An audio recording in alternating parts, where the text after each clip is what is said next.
ബഹുമാനപ്പെട്ട അധ്യാപകരെ, വിദ്യാർത്ഥി സുഹൃത്തുക്കളെ, നിങ്ങൾക്ക് എൻ്റെ വിനീതമായ നമസ്കാരം. ഈ കഥ നടക്കുന്നത് അങ്ങ് വടക്ക് കാശ്മീരിലോ ഗുജറാത്തിലോ അല്ല, ഇങ്ങ് തെക്ക് തമിഴ്നാട്ടിലോ ആന്ധ്രാപ്രദേശിലോ അല്ല.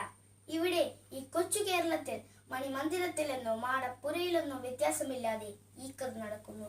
അതെ, കഥികയാണു കലാകാരിയാണു ഞാൻ, ഞാനിന്നിവിടെ കഥ പറയും.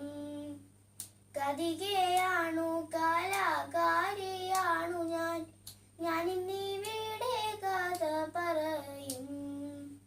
നെഞ്ചുലച്ചിടുന്ന കണ്ണീർ നിറയ്ക്കുന്ന മാതൃദുഃഖത്തിൻ കഥ പറയും.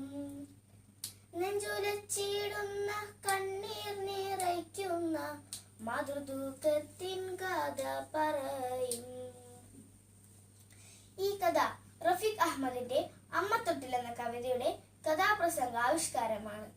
കണ്ണു തുറന്നാൽ കാണാം, കർണം തുറന്നാൽ കേൾക്കാം. കണ്ണു തുറന്നാൽ കാണാം, കർണം തുറന്നാൽ കേൾക്കാം. മണിമന്ദിരത്തിലും മാടപ്പുരയിലും നിറയുമേ ഗദ്ഗതം കേൾക്കാം. മണിമന്ദിരത്തിലും മാടപ്പുരയിലും നിറയുമേ ഗദ്ഗതം കേൾക്കാം. ഒരു പതിവ് സായാഹ്നം ജോലി കഴിഞ്ഞ് അയാൾ വീട്ടിലേക്ക് വരികയാണ്. അമ്മേ, അച്ഛൻ വന്നു. അച്ഛൻ മിണ്ടാതിരുന്നോണം. ഇവിടെ ഇന്ന് രണ്ടിലൊന്നറിയണം, ഞാനാണോ ഇവിടെ വേണ്ടത് അതോ നിങ്ങളുടെ അമ്മയാണോ? പൂമുഖ വാതിൽ നിന്ന് തന്നെ ഭാര്യ ഉറഞ്ഞു തുള്ളുകയാണ്. ഞാൻ മടുത്തു. ഈ കിളവിത്തള്ളെ എവിടെയും കൊണ്ടുപോയി കളയണം. എല്ലും തോലുമായി ചൊറിയും ചിറകും പിടിച്ച ഈ തള്ള ഉടുത്തിരുന്ന വസ്ത്രം എടുത്ത് മുകളിലേക്ക് ഉയർത്തി കുത്തിക്കൊണ്ട് അവൾ അലറുകയാണ്. ദൈവമേ, നെഞ്ചു നീറ്റും വാക്കുകൾ, ഉള്ളു നീറ്റും മുറിവുകൾ, എന്തു ചെയ്യണമെന്നറിയില്ല, എന്തു ചെയ്യണമെന്നറിയില്ല. രണ്ടും കൽപ്പിച്ച് ആ മകൻ മുറിയിലേക്ക് കടന്നു. അമ്മയെ കട്ടിൽ നിന്ന് വാരിയെടുത്ത് കൈകളിൽ താങ്ങി പുറത്തേക്ക് നടന്നു. ശ്രീലാളിതയായ ഭാര്യ പിന്നിലുണ്ട്. തിരിഞ്ഞു നോക്കിയില്ല. പോർച്ചിലേക്ക് നടന്നു. കാറിന്റെ പിൻസീറ്റിൽ അമ്മയെ ചാരിയിരുത്തി ഡോറടച്ചു. വണ്ടി മുന്നോട്ടെടുത്തു. തിരക്കേറിയ നഗരവീതി. നിയോൺ വിളക്കുകൾ മിഴി തുറന്നു. അയാളൊന്ന് തിരിഞ്ഞു നോക്കി. എത്ര നേരെ ഇരുത്തിയിട്ടും അമ്മ ഓരം ചെരിഞ്ഞ് മടങ്ങിയിരിക്കുന്നു. നീരറ്റു വറ്റി വരണ്ട കൈച്ചുള്ളികൾ നീരാതെ മാറോടു ചേർത്തു വച്ചിട്ടുണ്ട്. നീരറ്റു വറ്റി വരണ്ട കൈച്ചുള്ളികൾ നീരാതെ മാറോടു ചേർത്തു വച്ചിട്ടുണ്ട്. മനസ്സിലൂടെ ഒരു നിലവിളി കടന്നുപോയി.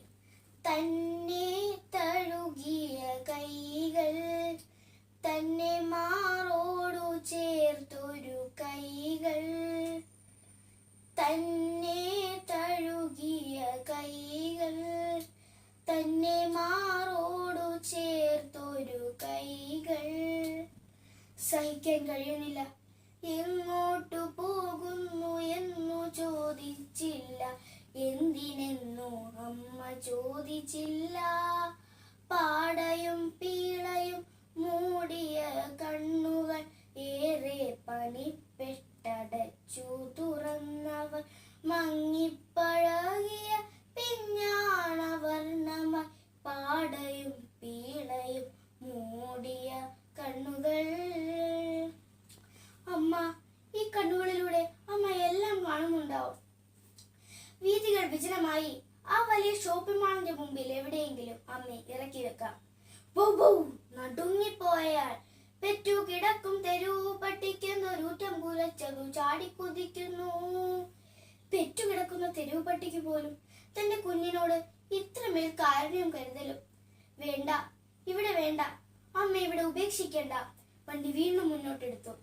അപ്പോഴാണ് ഓർത്തത്, ജില്ലാശുപത്രിയുടെ പുറകിലെ ഇരുട്ടിൽ ആളില്ലാത്തൊരിടമുണ്ട്, അവിടെ അമ്മയെ കളയാം.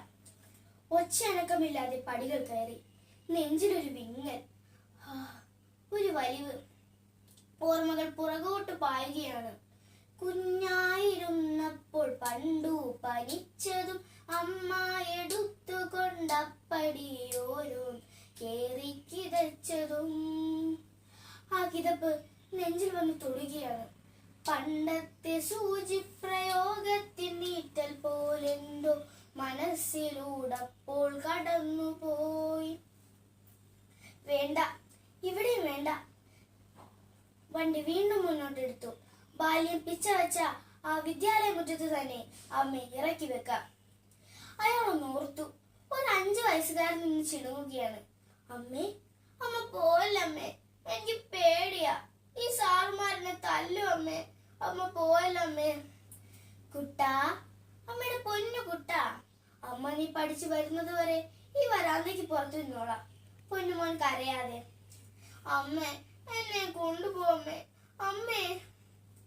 വയ്യ, ഇവിടെയും വയ്യ. ഞാൻ ഇനി എന്തു ചെയ്യും? അമ്മ എന്നും പോകാൻ ആഗ്രഹിച്ച ആ ക്ഷേത്രമുറ്റത്ത് തന്നെ അമ്മയെ ഉപേക്ഷിക്കാം.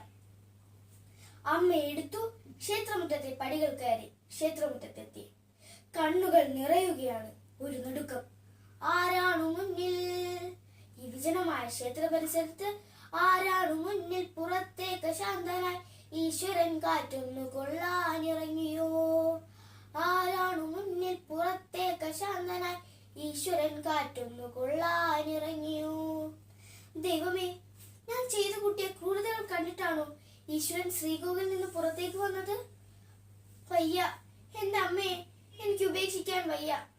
അമ്മ പുതയ്ക്കുന്ന കരിമ്പടത്തിന്റെ സുഗന്ധം, അമ്മയുടെ മാറിൽ പറ്റിക്കിടക്കുന്നതിന്റെ ചൂട്, മുടിയിലെ കാച്ചെണ്ണയുടെ ഗന്ധം, ഒന്നും എനിക്ക് മറക്കാൻ വയ്യ.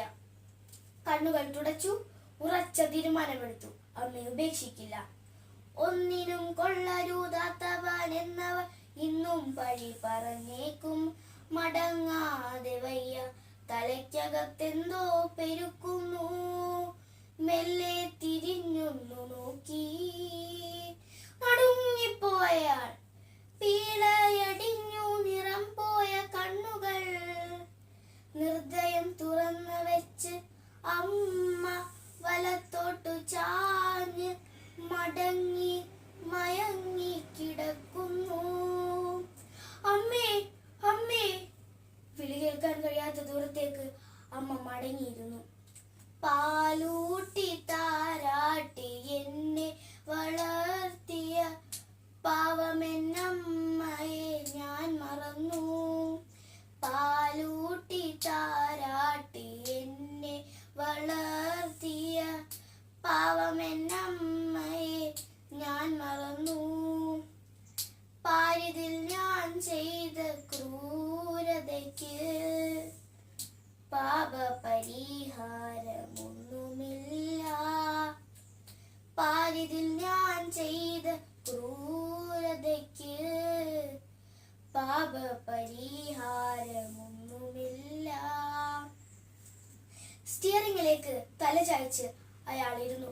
പ്രിയ കലാസ്നേഹികളെ, പഴുത്തില വീഴുമ്പോൾ പച്ചില ചിരിക്കും, പച്ചിലയ്ക്കും ഗതി ഒന്നു തന്നെ. ഹൃദയഫലകങ്ങളിൽ കാരിരുമ്പാണി കൊണ്ട് നിങ്ങൾ വരച്ചു വെച്ചോളൂ. പഴുത്തില വീഴുമ്പോൾ പച്ചില ചിരിക്കും, പച്ചിലയ്ക്കും ഗതി ഒന്നു തന്നെ. എന്റെ ഈ ചെറിയ കഥ ഇവിടെ സമാപിക്കുന്നു. നന്ദി, നമസ്കാരം.